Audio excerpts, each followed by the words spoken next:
याच्यातून मार्ग काढण्याचा प्रयत्न केल्यानंतर व्यक्ती कुणी जरी असली, प्रत्येकाला संविधानाने लोकशाही पद्धतीनं म्हणणं मांडण्याचा अधिकार दिलेला आहे, आंदोलन करण्याचा अधिकार दिलेला आहे, त्याबद्दल दुमत असल्याचं काही कारण नाही.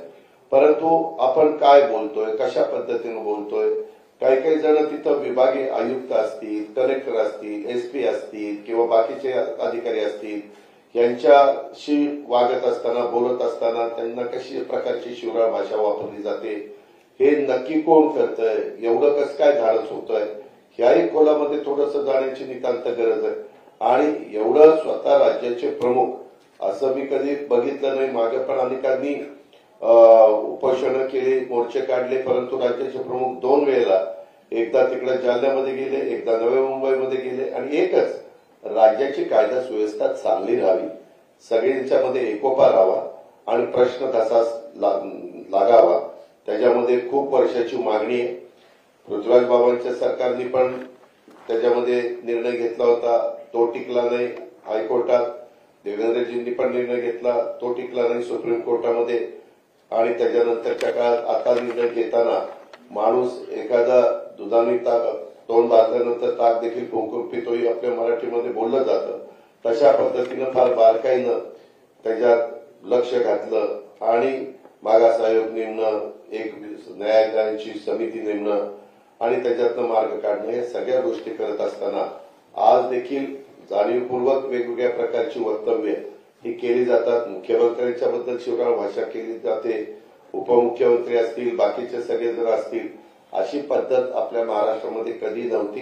कुणी असं समजू नये किंवा हे आपण काही बोललो तर ते खपतं, असं होणार नाही.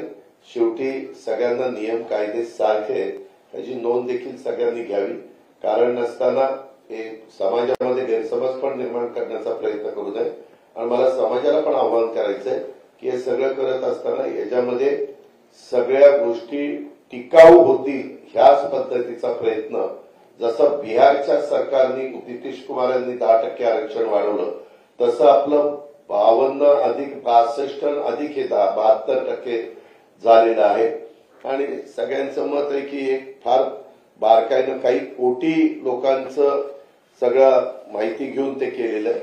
सगळ्या सोयऱ्यांच्या बद्दल 6.5 लाख हरकती आलेल्या आहेत, त्याच्याबद्दलचं पण काम चाललेलं आहे.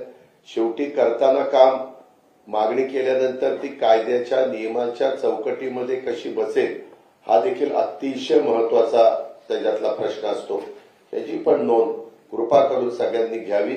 आणि एकंदरीतच राज्यामध्ये सर्वसामान्यांचं सरकार चांगल्या पद्धतीनं काम करतं, ते करत असताना त्याला कुठेतरी गालबोट लावण्याचा प्रयत्न हा कोणी करू नये. त्याच्या पाठीमागं कोण आहे त्याही बद्दल खोलात जाऊन त्याच्या संदर्भातली माहिती घ्यावी लागेल.